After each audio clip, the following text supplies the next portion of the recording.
Rhythm room के अंदर आकर अपना काम करने लगा। उसकी नजर अभी गेट पे ही टिकी हुई थी। काफी टाइम हो गया था, रिद्धि अभी तक नहीं नहीं आई थी। रिदम का गुस्सा अब तो आउट ऑफ कंट्रोल होने लगा था, फिर भी वो अपने आप को रोक कर बैठा रहा। शाम से रात हो गई थी, रिद्धि वही सबके साथ थी। धीरे धीरे उसे समझ भी आ रहा था कि अब रिदम उसे परेशान करेगा, पर फिर भी अपने आप को बिजी रख रही थी। खाने का टाइम हो गया था, सब लोग खाने के लिए आ चुके थे, सब लोग डिनर के लिए आ चुके थे, बस अकेला रिदम था जो अभी तक नहीं आया। राधिका जी ने उसको बुलवाया भी तो उसने रूम में ही खाना भेजने की कह दी। किसी और को तो कोई दिक्कत नहीं थी, पर रिद्धि सब समझ रही थी रिदम ये सब क्यों कर रहा है। रिद्धि मन ही मन बोली, ओ गॉड सर कितने ड्रामेबाज है, अब खाना भी रूम में खाएंगे और ऊपर से गुस्सा और करेंगे। कोई नहीं, मैं भी नहीं डरूंगी अब उनसे। ऐसा सोचकर उसने आराम से खाना खाया और सबके खाने के बाद राधिका जी बोली रिद्धि से, बेटा अब तुम भी जाओ आराम करो, सुबह से एच सबके साथ ही थी, तो रिदम के लिए भी खाना ले जाओ और खाने के बाद उसे जल्दी सोने को बोल देना। रिद्धि गर्दन हिलाकर हाँ बोली और जैसे राधिका जी ने कहा वैसा ही हुआ। रिद्धि रूम में आ चुकी थी। उसने आते ही नजर सोफे पे फाइल्स के बीच बैठे रिदम पे डाली। उसकी अंदर से हड्डी कांप गई थी, पर फिर भी खुद को नॉर्मल दिखाते हुए वो उसके पास डिनर ट्रॉली को लेके गई और मजबूत दिखाने का दावा करते हुए बोली, सर खाना खा लीजिए। रिद्धि ने जब इतना कहा तो रिदम ने अपनी गर्दन ऊपर उठाकर अपनी गुस्से से लाल आंखों से उसे देखा और अपनी टॉक्सिक वॉइस में बोला, तो मिल गया तुमको आने का टाइम। रिदम ने ये बात इतने गुस्से में बोली कि रिद्धि की रीढ़ की हड्डी तक कांप गई थी। वो अपना डर कम करते हुए धीमी आवाज में बोली, सर आप खाना खा लीजिए, मुझे नींद आ रही है। रिद्धि ये दो शब्द बोलकर दो कदम भी नहीं चल पाई होगी कि रिदम ने गुस्से से उसकी बाजू को फुर्ती से पकड़ा और उसे अपनी ओर खींचकर सोफे पे गिरा लिया और रिद्धि को लेके वो रिद्धि सहित फाइल्स के ऊपर ही दोनों गिर गए।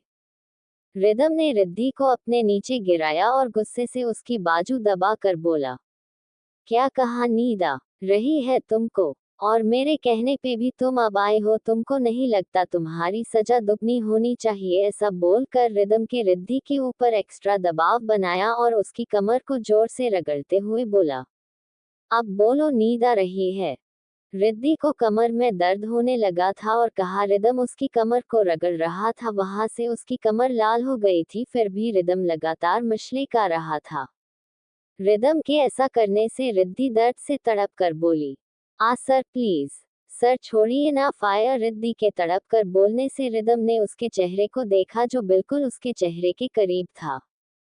रिदम ने रिद्धि की बड़ी बड़ी आंखों को देखा, उसके बाद उसके होठों को देखा। रिदम ने नीचे झुककर रिद्धि की गुलाबी लबों पे अपने दहकते लबों को रख दिया। डॉट डॉट, वो रिद्धि के होंठों को बेतहाशा चूमने लगा। वो रिद्धि के होंठों को लगातार शक किए जा रहा था। रिद्धि की धड़कनें तेज हो रही थी, वो लंबी लंबी सांस ले रही थी, उसका सीना ऊपर नीचे होने लगा। रिदम के किस्से रिद्धि बहकने लगी, वो अब अपनी सारी नाराजगी भूलकर रिदम का साथ देने लगी। रिदम की पकड़ रिद्धि के हाथों से कमजोर पड़ते ही रिद्धि ने अपना एक हाथ रिदम के बालों में फिराया, दूसरा हाथ रिदम की पीठ पे था। दोनों एक दूजे में नशे से चूर होकर किस किए जा रहे थे। रिदम किस करते करते अब रिद्धि की गर्दन पे आ गया था। उसके बाद रिद्धि के सीने पे किस करने लगा। रिद्धि हल्की हल्की आवाज के साथ अपने आप को बुलाए बैठी थी, वो रिदम की खुशबू में बहकने लगी थी। रिदम ने अब रिद्धि के सीने से उसकी साड़ी के पल्ले को हटा दिया था, अब उसका गोरा चिकना क्लीवेज साफ साफ रिदम को दिख रहा था, चुंबन का चिन्ह फायर। रिदम ये देख और भी ज्यादा उत्साहित होकर रिद्धि के क्लीवेज पे किस करने लगा। रिदम किस करते करते रिद्धि को अपने दांतों से काटे जा रहा था, जिससे रिद्धि की दर्द भरी सिसकी निकल रही थी। आह, चुंबन का चिन्ह फायर फायर। रिदम अब रिद्धि के पेट पे किस करने लगा। रिद्धि का गोरा पेट रिदम के किस के हमलों को झेल रहा था। रिदम ने रिद्धि को हल्का साइड किया और उसकी कमर पे काटने लगा, जिससे रिद्धि दर्द से तड़प कर बोली, आह सर प्लीज, दर्द होता है, आपके दांत बहुत नुकीले हैं, प्लीज सर आराम से करो। रिद्धि की आवाज सुनकर रिदम के चेहरे पे कातिलाना मुस्कान आ गई। रिदम रिद्धि के ऊपर से उठा और उसको अपनी बाहों में उठाकर बेड पे ले गया और उसे बेड पे लिटा दिया। रूम की लाइट ऑन रही जिसकी रोशनी से रिद्धि का बदन और भी ज्यादा चमकदार लग रहा था। रिदम ये देख भूखे शेर की तरह रिद्धि को देखने लगा। रिद्धि लाइट ऑन होने की वजह से शर्माने लगी और उसने अपने सीने को ढकने के लिए साड़ी डालनी चाहिए तो रिदम ने उसकी साड़ी का पल्ला अपने हाथ से पकड़ लिया जिससे वो अपना सीना नहीं छुपा पाई। उसने खुद के बदन पे रिदम की नुकीली नजरों का प्रहार देखा और वो उसकी नजरों का ताव सहन ना कर सकी और शर्मा कर पेट के बल लेट गई। रिदम को अब रिद्धि की पीठ दिखाई दे रही थी जिस पर रिदम के प्यार के एक भी निशान नहीं थे। वो शरारत से मुस्कुराया और रिद्धि के नजदीक लेटकर अपनी टी शर्ट के बटन खोलकर टी शर्ट को खुद से अलग कर दिया था। रिदम रिद्धि के ऊपर लेट गया और उसकी कमर के ऊपर बैठकर उसकी पीठ पे किस करने लगा। रिद्धि की पीठ रिदम के किस से धीरे धीरे लाल होने लगी। रिदम उसकी खुली पूरी पीठ पे किस करने लगा। अब रिदम धीरे धीरे रिद्धि के ब्लाउज के बैक हुक खोलने लगा। रिद्धि की धड़कनें फिर से तेज होने लगी। वो रिद्धि के ब्लाउज के सारे हुक खोल देता है। अब रिद्धि की इन बियर के हुक खोलकर दोनों को रिद्धि के बदन से अलग कर देता है। अब रिद्धि की पूरी पीठ रिदम के आगे खुली हुई थी। रिदम पूरी पीठ के ऊपर अपने दांत चुबाने लगा, साथ ही साथ उसका किस भी बहुत गहरा होता जा रहा था। रिद्धि की हल्की हल्की हसीन आवाजें पूरे रूम में गूंज रही थी। रिदम रिद्धि को पूरी तरह से अपनी ओर खींचे चला जा रहा था। उसके प्यार के साथ साथ वो अपना गुस्सा भी रिद्धि के ऊपर निकाल रहा था जिससे कई बार वो अपने वाइट को दर्द भरा बना देता जिससे रिद्धि तड़प उठती। रिदम लगातार रिद्धि को दर्द दिए जा रहा था। रिद्धि दर्द से तड़प कर बोली, सर प्लीज, मुझे दर्द होता है, आपके किस से चुंबन का चिन्ह फायर। रिद्धि के ऐसा कहते ही रिदम ने रिद्धि को पलटा और उसका फेस अपनी नजरों के सामने लाकर बोला, अब करोगी अपने मन की, अब करोगी मुझे इग्नोर। रिद्धि ने नजरें झुकाकर नहीं में अपनी गर्दन हिला दी। रिदम रिद्धि के ऊपर से उठा और अपनी टी शर्ट पहनते हुए बोला, अब जल्दी उठो और अपने हाथों से मुझे खाना खिलाओ। रिदम की बातें सुनकर रिद्धि की आंखें छोटी हो गई। बढ़ता दिल बढ़ता दिल। रिद्धि समझ चुकी थी कि अब रिदम से बगावत करना ठीक नहीं होगा, इसलिए वो चुपचाप से रिदम के पास गई और उसके गोद में बैठकर उसको छोटे छोटे निवाले खिलाने लगी। रिदम खाना खाकर इशारा करके रिद्धि को टेबल वहां से साइड करने का बोला। रिद्धि ने रिदम को खाना खिलाया और खाने के बाद वो लंबी गहरी सांस लेकर खुद के साइड की तकिया को ठीक किया और चुपचाप सो गई। रिदम ने भी उसे परेशान करना ठीक नहीं समझा और चुपचाप उसके बगल से लेट गया। काफी दिनों बाद आज दोनों थोड़ा सुकून से सो रहे थे, इसलिए सुबह की पहली किरण ने जब उजाला किया तो रिद्धि की नींद नहीं खुल पाई। लेट से उठने की वजह से आज रिद्धि मंदिर में पूजा करने नहीं जा पाई। दूसरी तरह रिदम उठा और उसने टाइम देखा तो वो जल्दी जल्दी नहाकर ऑफिस जाने को रेडी हो गया था क्योंकि आज उसे नए प्रोजेक्ट से जुड़ी कई सारी जानकारी रोहन से शेयर करनी थी, कुछ जरूरी मीटिंग्स भी अटेंड करनी थी, इसलिए वो बिना नाश्ता किए रिद्धि को बाद में आने का कह के घर से निकल गया। दूसरी तरफ सब लोग नाश्ता कर रहे थे तो माया चाची की नजर रिद्धि पे पड़ी। उसके गले पे लव वॉट्स क्लियर दिख रहे थे जिनको देख राधिका जी तो मुस्कुरा कर रह गई, किंतु माया चाची ने फोन निकाला और चुपके से रिद्धि के गले पे दिख रहे वाइट का पिक लेके शहानायों का सेंड कर दिया और साथ में मैसेज लिखा, अब वक्त आ गया है फिर से आग लगाने का। रिद्धि सबके साथ बैठकर नाश्ता करने के बाद वहां से उठकर जाने को होती है तो नीलिमा जी बोली, रिद्धि बेटा ऑफिस जाने से पहले रिदम का टिफिन ले जाना याद से। रिद्धि ने जी माँ कहा। रिद्धि आज पिंक सूट पहनकर ऑफिस के लिए रेडी हो गई थी जिसमें वो बेहद प्यारी लग रही थी। रिद्धि ऑफिस आ चुकी थी और वो अपना काम देख रही थी। रिदम रोहित के साथ बैठकर काम के बारे में डिस्कस कर रहा था, दोनों काम में बिजी थे। दोपहर 1 बजे का टाइम हुआ होगा कि उसी समय सहनाया दंदनाए हुए ऑफिस के अंदर आए और बिना किसी की सुने वो रिदम के केबिन की ओर चली गई। वो बिना कोई नॉक किए रिदम के सामने खड़ी थी और गुस्से में बोली, रिदम क्या है ये सब? क्या तुम मुझे भूल रहे हो या फिर ये भूल रहे हो कि ये हमारी शादी होने वाली थी? पर तुम्हारी उस बेवकूफ पीए की मजार की वजह से सब उल्टा हो गया था।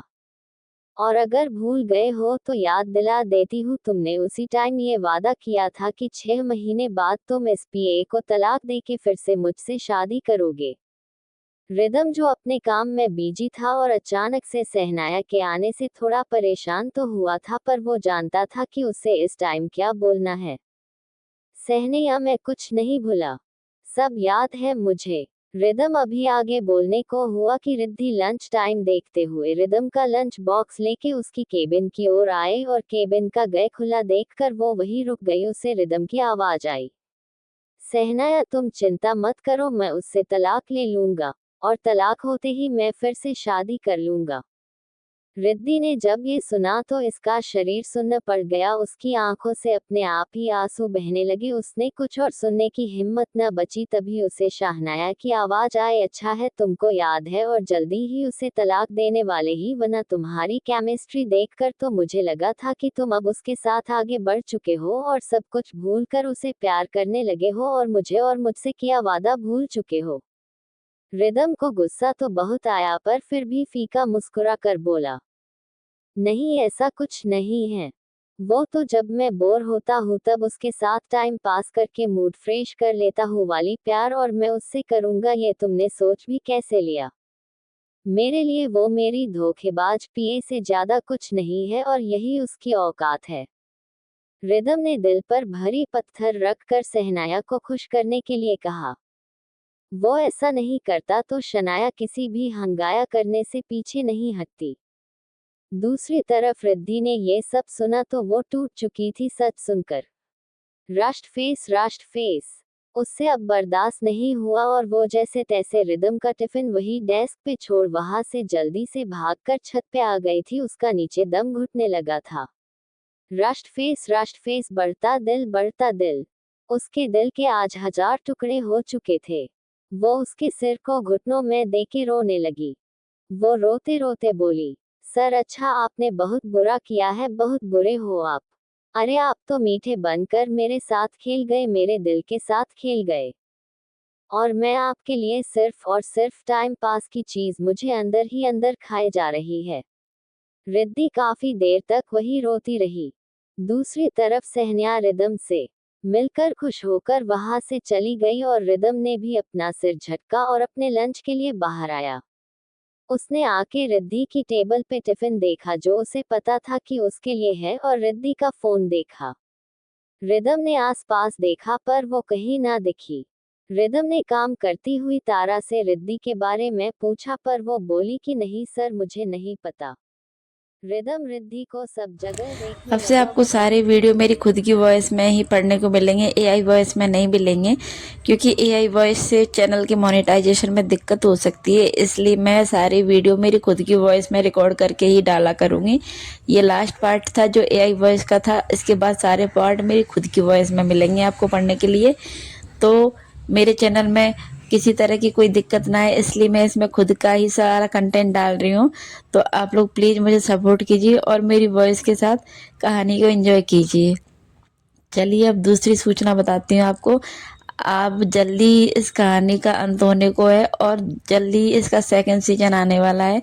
और इसका सेकंड सीजन बहुत ही ज़्यादा रोमांटिक, जुनून भरा और बहुत ही ज़्यादा टॉक्सिक होगा, लेकिन आप लोगों को बहुत मज़ा आएगा। कहानी इससे भी ज़्यादा अच्छी होगी। तो प्लीज़ मुझे सपोर्ट कीजिए और जल्दी जल्दी मेरे चैनल को मोनेटाइज करवाइए, ताकि मैं जल्दी से आप लोगों के लिए इस कहानी का सेकंड सीजन ला सकूं। सेकंड सीजन आप लोगों के लिए बहुत ज़्यादा जुनून भरा और रोमांटिक होगा, जो आप लोगों को बहुत पसंद आएगा। तो प्लीज़ मुझे कमेंट करके बताइए कि कौन कौन सेकंड सीजन को पढ़ने के लिए तैयार है और कौन कौन इस सीजन की तरह उसे भी प्यार देने को तैयार है। तो जल्दी से कमेंट करिए। मिलती हूँ नेक्स्ट वीडियो में।